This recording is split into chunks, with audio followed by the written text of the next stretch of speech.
What's up mga ka-technician? Nagbabalik ang DIY Pro Technician. Sa mga hindi pa nagsusubscribe, guys, masubscribe na kayo. Click ang notification bell button, click nyo at like nyo rin ang mga videos. So yun guys, tuturuan kayo kung paano mag-update ng bootloader ng Raspberry Pi 4. Kahit ano guys na board ng Raspberry Pi 4, kung Raspberry Pi 400 or kung ano man yan guys, na Raspberry Pi 4 ha, ay hindi na natin kailangan ng hindi natin kailangan gamitin ng SSH para sa pag-upgrade or pag-update ng bootloader niya. So, kailangan lang natin guys ay cable. So, bali gagawin natin guys, rekta na. Dati kasing ginawa natin, 'di ba? Sa SSH tayo, bali hindi natin nakikita yung files or wala kasing monitor siya guys, 'di ba? So, hindi natin alam kung naka-boot up na ba siya na maayos or ano nang nangyari guys. So, cable lang guys. Ang kailangan yung cable ay ito. So, ito guys ay full HDMI. Ayan. Ganyan yung itsura niya guys. Full HDMI to mini HDMI. Ayan. Ganyan naman yung itsura ng mini HDMI guys. Hindi po ito micro SD card, micro USB guys ha. Full HDMI, mini HDMI po ito. So nakita niyo yung hugis niya, maliit lang siya na HDMI guys. Ayan. Ayan. Ano ba yan? Ayan guys, ganyan kaliit lang siya. Ayan o, nakita niyo, pag pinagkumpara niyo siya, pinaliit lang siya na full HDMI, okay? So, bahala kayo guys kung saan kayo makakahanap nito or makakabili. Ito kasi guys galing sa Raspberry Pi mismo. Ayan. Okay? So, yun lang kailangan natin. Syempre, kailangan natin ng internet or yung ISP niya. Syempre, kailangan natin keyboard tsaka mouse. Kung may ganito kayo guys, mas maganda. Ito nga pala guys, hindi ko napakita sa inyo saan ko nabili to or wala akong video nito. Ngayon lang ako gagawa ng video nito. So, ayan yung model number niya guys. Mini X1. So, Rai Mini X1. At ano siya guys, sa wireless keyboard. Napakalit niya lang guys. Kung titignan niyo yung daliri ko. O yung kamay ko na lang. Pwedeng pang bulsa to. Pocket size na keyboard. Ito guys, ito na mismo yung mouse niya or ito na yung touchpad niya. Okay? Tapos, syempre, kailangan natin monitor. Ngayon, guys, mapapakita ko na yung monitor ko. Ito yung monitor ko na 7 inches. Bali, ito, guys, ay touchscreen din to. So, papakita ko sa inyo, guys, mamaya kung ano ibig sabihin ko ng touchscreen. So, pwede rito. Ayan, pwede rito gamitin. Pwede rin dito gamitin sa screen mismo. Okay? So, pakita ko sa inyo yan. Syempre, kailangan natin ng ito, syempre, micro SD card. Ayan. Kahit ilang gig guys, basta kasya yung OS nya. Tapos, kailangan din natin ito guys para makita natin ito, USB flash drive. Para makita natin guys kung gumagana sa mismong USB port. Ayan. At syempre, yung Raspberry Pi 4. Ayan. So, nakalagay na siya sa aluminum heatsink enclosure or case guys. So, dito ilalagay yung mini HDMI o kaya dito. Kahit saan sa dalawa na yan guys. So, dito ilalagay yung ISP or yung internet niya. Tapos yung sa keyboard, isa rito. Tapos yung sa touchscreen, mamaya, papakita ko sa inyo guys, dito ilalagay sa mini HDMI. Tapos dito yung sa power. Okay? Tapos dito yung sa micro SD. Pagka nailagay na natin yung OS nya. So, papakita ko sa inyo. So, kailangan natin ng card reader ng micro SD. Lagay lang natin ito. Ayan. Tapos, kailangan ilagay din natin ito guys. Para dalawa sila or sana sabay sila na maka-reflash or maka-flash ng files. So, lagay ko muna siya sa computer.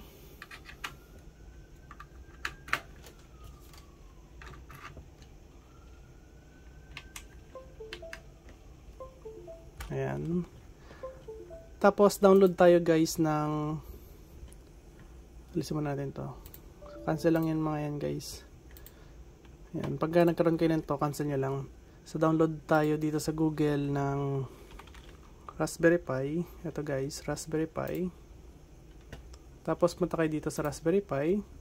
Punta kayo dito sa My Software. Baba lang. Tapos ito, download nyo lang yan.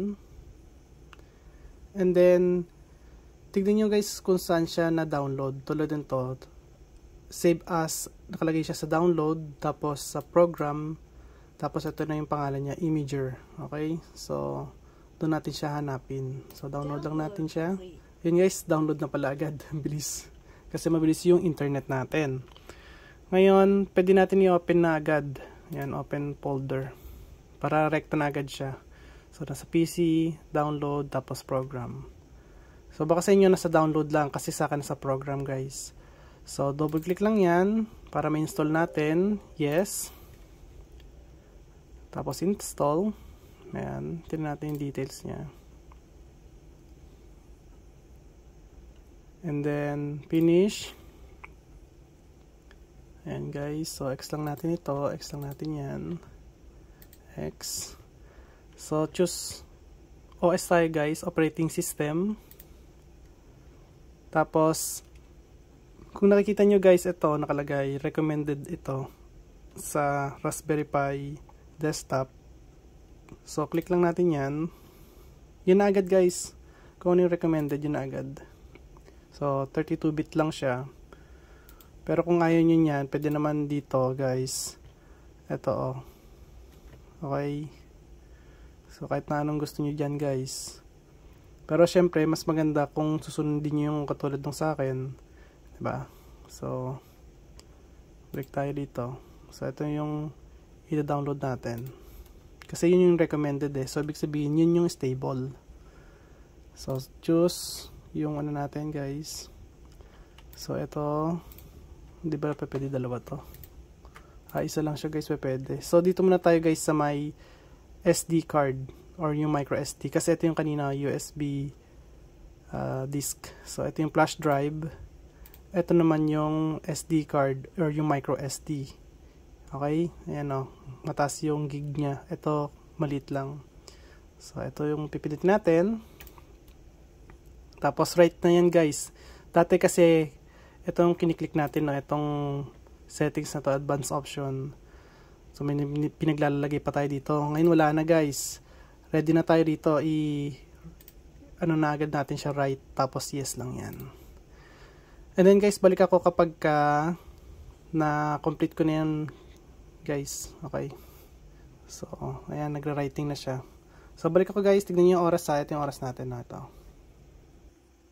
So, ayan guys, 99 na. Verifying. Ayan, madali na yan guys. So, stop ko ulit to.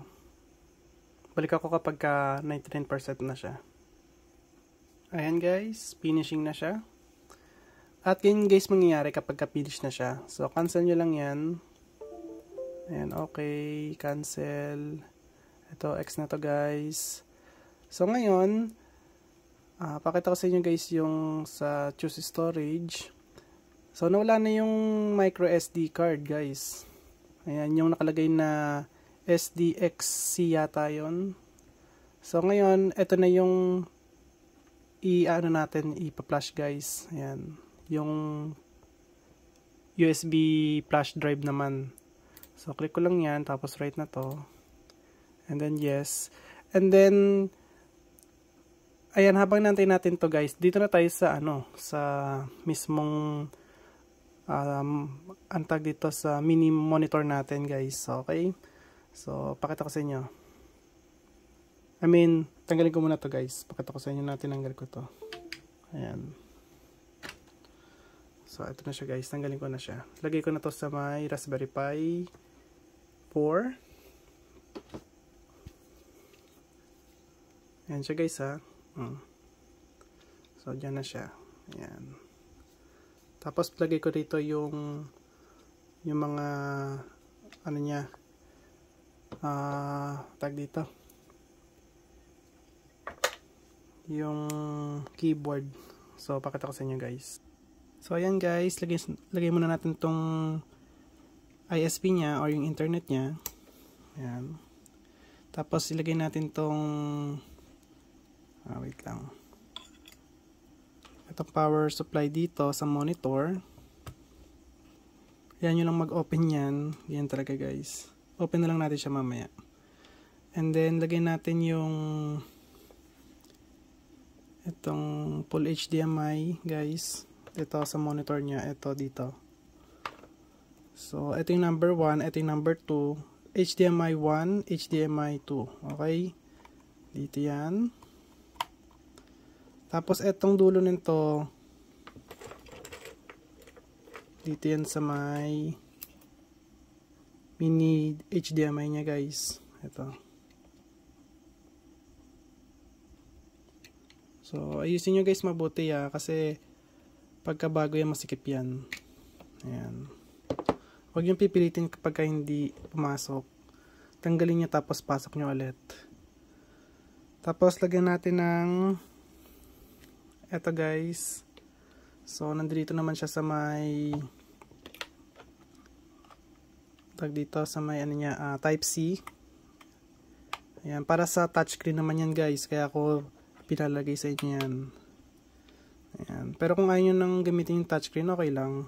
Tapos yung dulo naman yan, yung type A yan guys So dito na yan sa baba.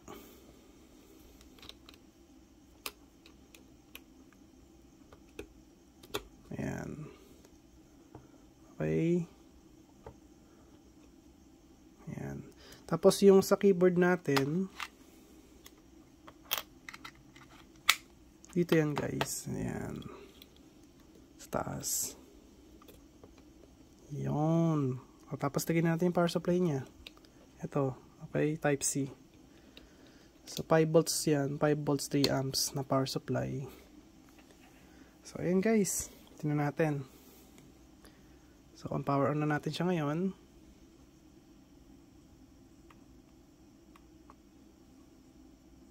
Ayan.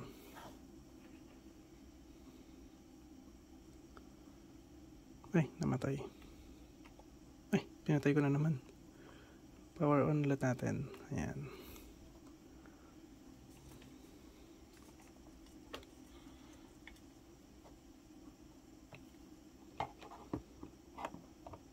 Para nakikita niyo mabuti. Lapit natin. Ayan. Napakaliit nga lang kasi guys, kaya ayan, at least kitang-kita niyo na siya. So, wala yan guys, generating SSH key, hindi yan. Escape lang yan. Ay, power on muna pala natin to. Ayan. So, ayan siya, ganyan siya pagka power on. Pagka tinatouch nyo siya guys, ayun o.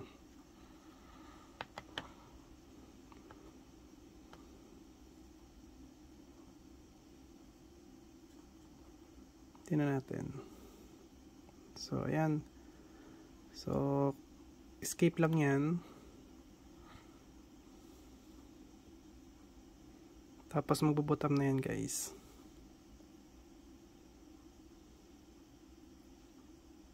Ayan, nagboot up na. So, i-update lang natin yung bootloader niya para magamit tong USB. Okay. Pero naggawa ko na siya guys. Kaya kung nakikita nyo doon kanina, nagbo-boot siya sa USB agad. Kasi may mga nakalagay na USB dito eh. So, akala niya, bootable USB yung ginagamit natin. Kaya, ginawa ko, in-escape ko siya. Okay? So, ngayon, ayan guys, next lang yan. Tingnan nyo eto hindi ko gagamitin to.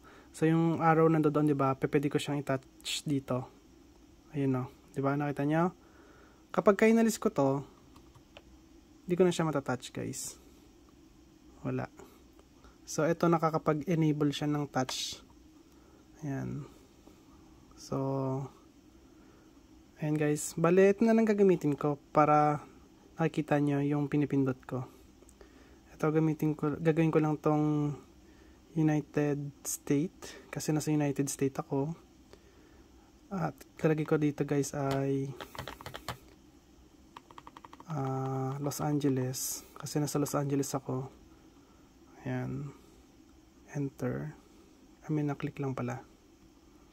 Ayan, use English language, tapos use US keyboard. Ayan, next.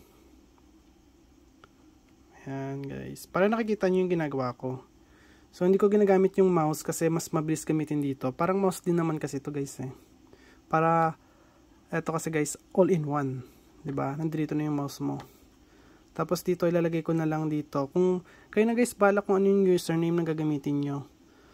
So lagay ko lang dito is pi. Ayan, pi. Tapos yung password nya, lagay ko lang dito raspberry.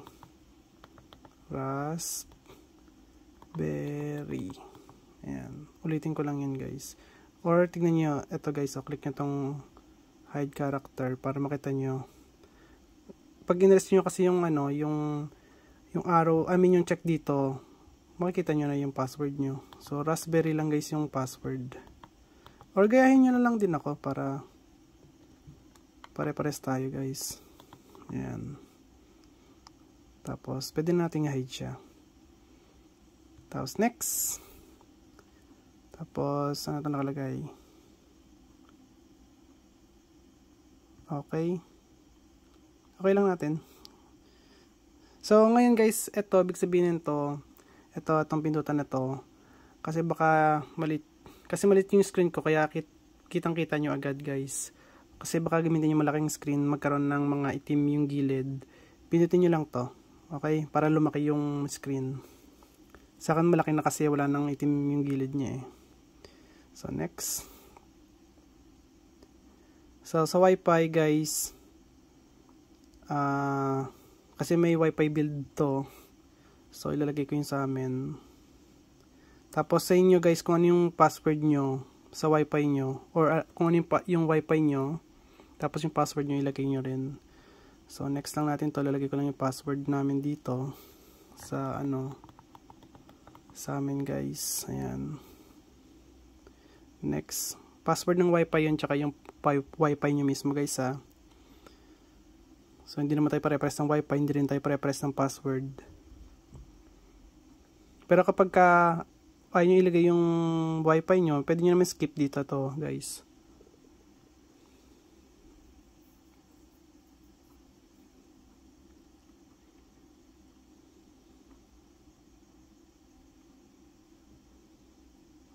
Mas madali to guys kasi may cable siya eh. Tapos kitang-kita nyo yung So, failed network. Not sure kung bakit. Pero, pwede na yun. Skip na lang natin. Para hindi na tayo nag-ano. So, next na lang natin to. Total, nandito naman tong SPI natin eh. Na PS, ISP, sorry. ISP. Ito. Ayun, tapos na yung isa. Tapos na yung sa USB na flash natin.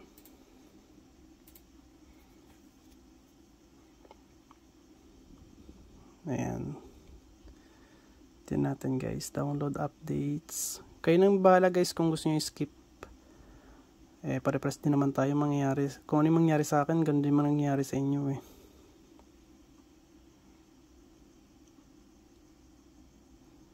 Ayan. At least nakikita natin sa tunay na monitor niya. Ayan. Di tulad dati, 'di ba? Nasa nasa SSH lang tayo. So hindi natin nakikita kung ano nangyayari. Eto, kitang-kita talaga natin, oh. Nakapag-boot up na siya, nakikita niyo na kung ano nangyayari. Ayan, magagamit na natin siya. Baka ito guys nga pala yung full HDMI tsaka mini HDMI niyan. Yung eto. Baka sa Shopee meron. Ito na lang kayo bumili guys. Tapos make sure na legit yung seller ha. Pagka bumili kayo kasi maraming peking seller, maraming scammer.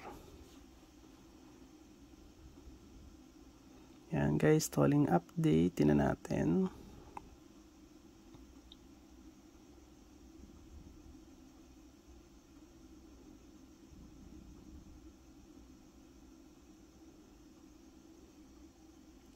Ang kagandahan nga pala ni dito guys, namamatay ito kapag hindi nagagamit. Nag-automatic yung nag-ano siya, nag-standby or nag-sleep mode pag di natin siya nagagamit.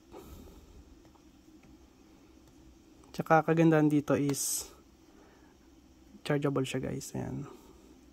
Pwede natin siya i-recharge. Gagawin ko rito, total marami naman akong battery ng disposable vape, yung flat. So, pag nakita ko na malit lang yung battery nilagay dito, dadamihan ko ng battery ito para matagal ang buhay. Ayan.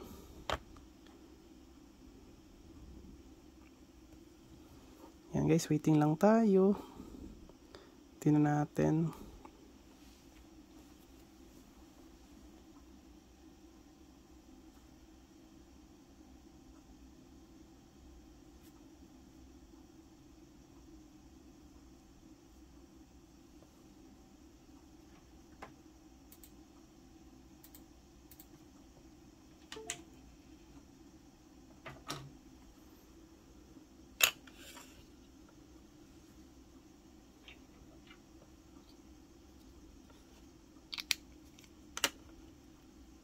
Ito gagamitin natin pagkatapos natin i-boot sa USB. So, alisin natin yung micro SD. Tapos ito yung gagamitin natin. Tignan natin kung mag-boot.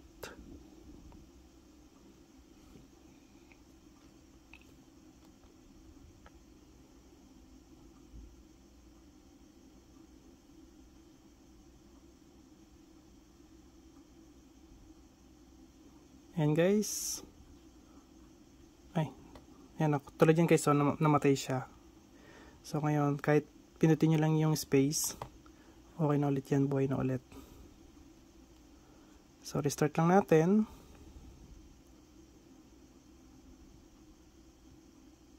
Ayan.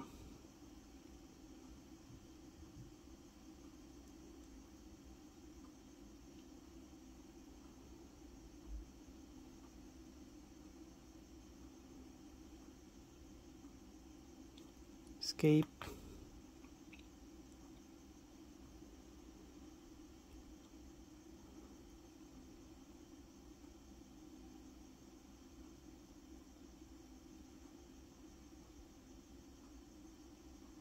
Ito yung escape guys, ESC escape. Ito yung enter, ito yung backspace, right click, left click, arrow up, down, left, left, right.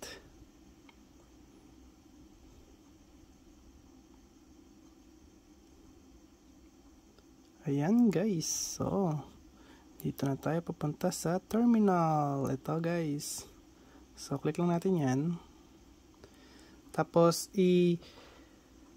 ano natin siya guys, ilagay agad natin siya sa root. Okay, so type niya lang sudo space su, ganyan guys. I-ano natin, zoom in, ayan, para kita nyo. Kita nyo ba? Hindi nakikita. Ano nangyari? Wait lang. Ayan guys, para kitang kita nyo. Sudo, ayan guys type nyo sudo sudo space su, tapos enter.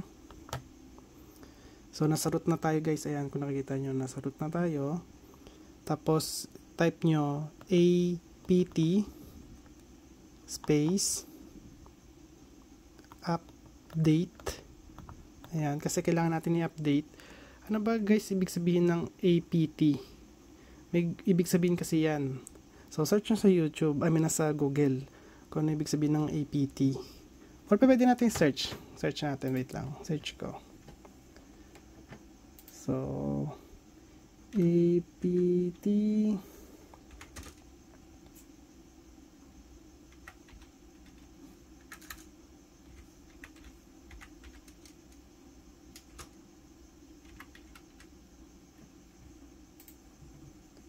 So, ayan guys. So, yung APT means Advanced Packaging Tools. Ayan. So yung sudo, ibig sabihin naman yun ay super user do. Okay, sudo. Okay. So yun guys, at least alam nyo lang. And then space. Ilagay natin yung end. Ganito guys. Paano ba gawin yung end na yan? Ayan guys, oh. So type nyo lang to, shift. Itong shift. Hold nyo lang yung shift. Tapos ito yung end, oh. So number 7. Tingnan nyo guys. Pinitin ko yung 7. Naka-hold ako siya shift pa. Itong shift. Hold lang to. Tingnan nyo. Pinitin ko yung 7. Ayun, oh. Okay, so backspace lang natin yan. Dalawa lang kailangan natin. Tapos space, apt, space, pull, minus or slash, dash, upgrade. Ayan. So, ganyan gagawin nyo guys, ha. Apt, ayan, update, and then apt, pull, dash, upgrade, space, gumalaw, sorry guys, space, minus, y, ayan, space, reboot.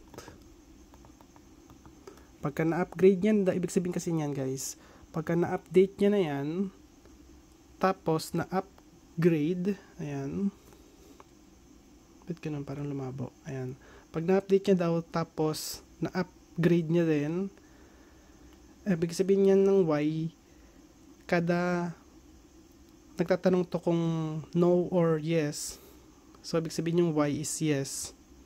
So kada mag-upgrade siya at saka mag-update, yes lang ng yes yun guys, kaya meron niyang dash y. Tapos after nyan, magre-reboot siya, pero kulang yan guys, kailangan may yan, end, space, end. Ayan guys, ganyan dapat. Okay, pagka na-update at upgrade niya daw, magre-reboot siya pagkatapos nun. Okay, so type nyo lang dito, click nyo lang enter. Ayan, so at least nakikita nyo. Ayun, mabilis na, nag-reboot agad.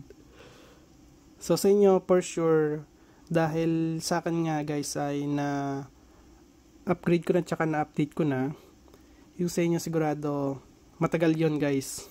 Sa akin mabilis kasi na upgrade ko na tsaka na update ko na eh. Pinakita ko lang sa inyo. So escape. Yan guys, pinakita ko lang sa inyo na yun nga, nag update na yung sa akin.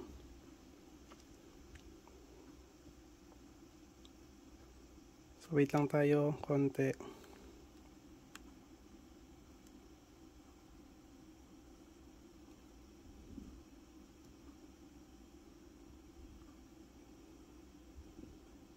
Tapos papunta ulit tayo sa terminal kasi kailangan natin i-update yung EEPROM niya guys.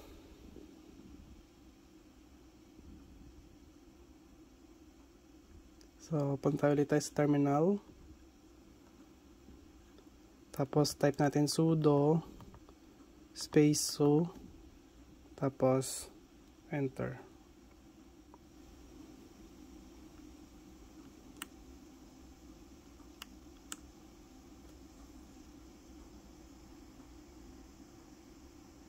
Malabo, wait lang guys ha, kasi labo. Ayan, okay na. Enter natin guys. Tapos type lang natin rpy, tapos dash EEPROM dash update. So ibig sabihin yan, i-update daw natin, update natin yung EEPROM ng rpy. Okay? Tapos space dash D space dash A. Ayan siya guys. Malabo yung ano natin, no? Ayan. Ayan guys. Gaya lang siya, tapos enter natin. Ayan, enter. Ayan guys. So enter natin. So ayan, kung nakita nyo yung current nya tsaka latest nya, magka-press na. Ayan. Ito guys ha. Tapos ang gagawin nyo lang, type nyo reboot, tapos enter. Re-reboot ulit yan guys.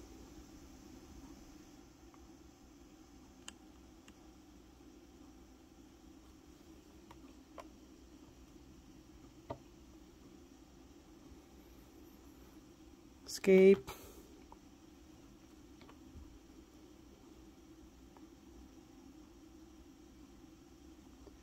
Mas madali to guys. Talaga mas madali talaga to. Ayan. Tsaka kita nyo pa kung gumagana yung micro SD card nya dahil nga nakikita natin dito guys sa monitor.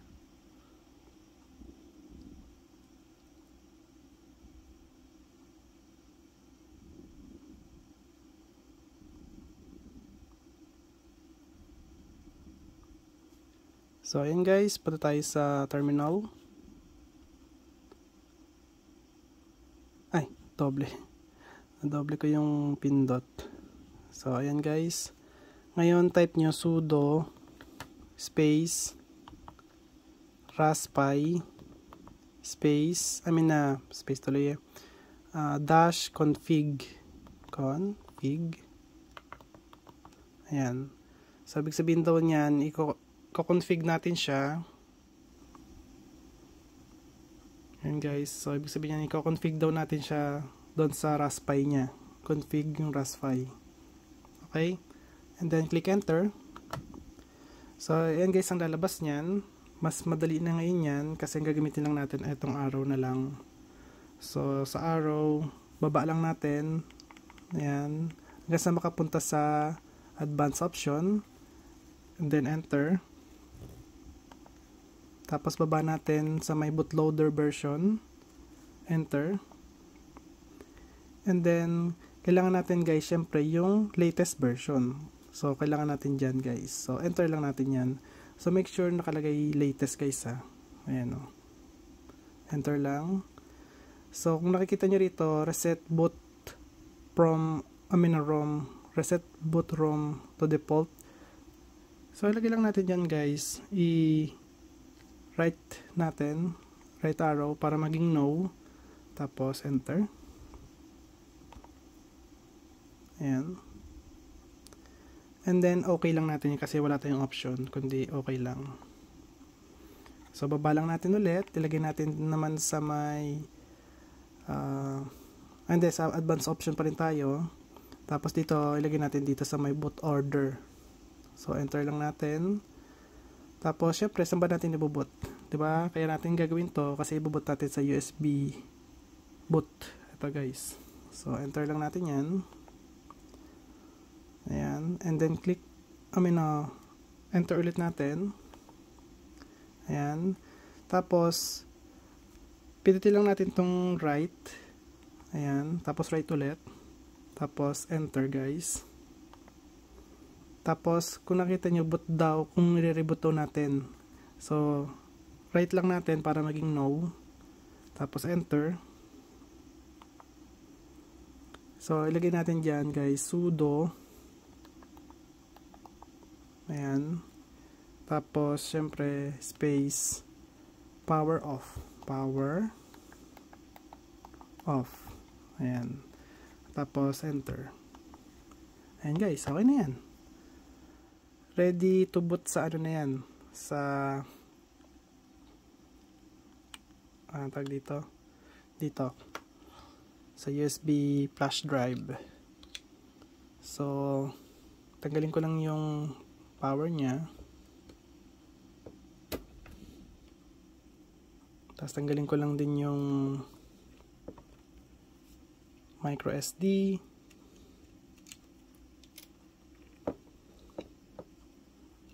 Alisin ko muna tong sa touchscreen guys. Lagay ko muna dito sa kabila. Tapos ito ilagay ko dito. So ayan siya guys ha. Ayan o. Okay. So ngayon wala na yung micro SD nya. Ito na siya guys. Power on na natin siya. tingnan natin guys kung magbo-boot up na siya.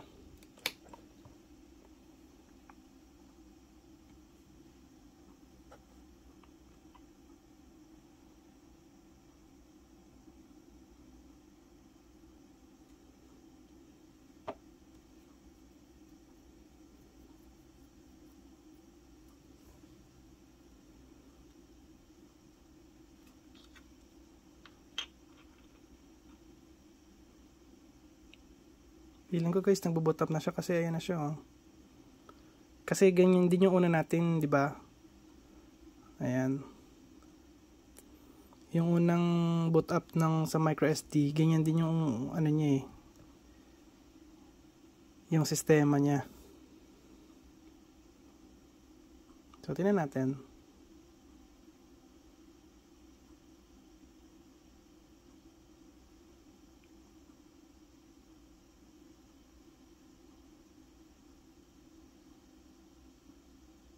Ayan, diba? Ayan na siya guys. Okay, ready to, ano na siya, to use sa USB port. Ayan, nakabot na siya sa USB niya. So, working na siya guys. Hindi na natin kailangan ng micro SD card. So, in the future, pwede na siyang gamitin as USB-A to SATA. Guys, mas mabilis yon mag-boot. Ayan, wait lang tayo. Ayan guys, ayan ang image nyo.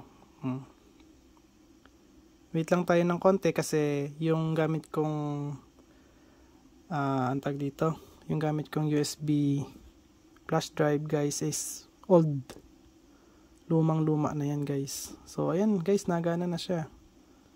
Ayan, gagawin ko lang yung ginawa ko kanina. Ayan, Los Angeles.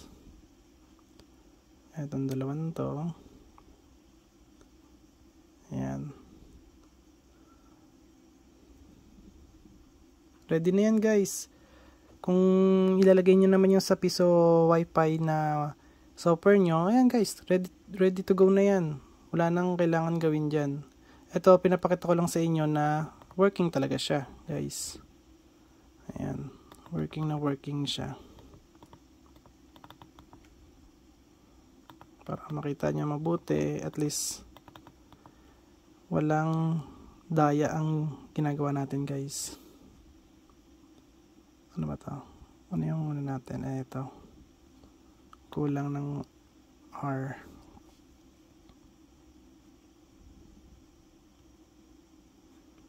Next lang yan, skip para dire-diretso. Skip na ito, restart.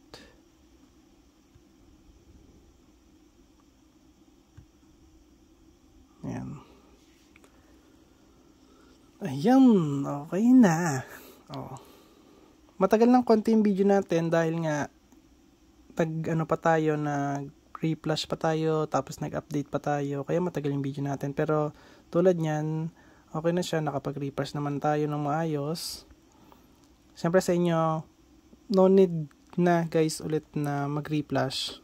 I-keep nyo na yung OS guys dito sa mismong ano niya, sa micro SD card. Huwag nyo nang alisin guys, para kada mag update ng bootloader ng update bootloader ng Raspberry Pi 4. Ayan, kasi sa akin guys 8GB ayan o. So Raspberry Pi 4 B+, B model. So ito guys, no need to reflash again kasi nandito na mismo yung OS nya. Okay? Kaya kung nakikita nyo guys, may tanda ko dyan ng red. Ayan. Sa ano naman, sana yan? Ito naman sa Orange Pi, orange yan guys.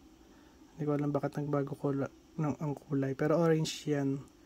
So ito yung sa Raspberry Pi, red. Okay? Nahulog pa. Ito.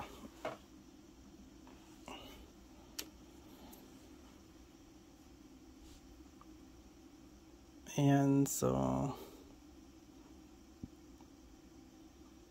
ay, bakit ginawa ko yun? Ayan, tuloy. Paano ko babalik to? Kasi kailangan natin mag-boot dun eh. Ayan. So mag-boot up na yan guys. No worries. So ayan guys, at kung nagustuhan nyo ang video ko, huwag kalimutan mag-like, share, subscribe. Click on notification bell button. Click nyo all guys. Bye. Peace.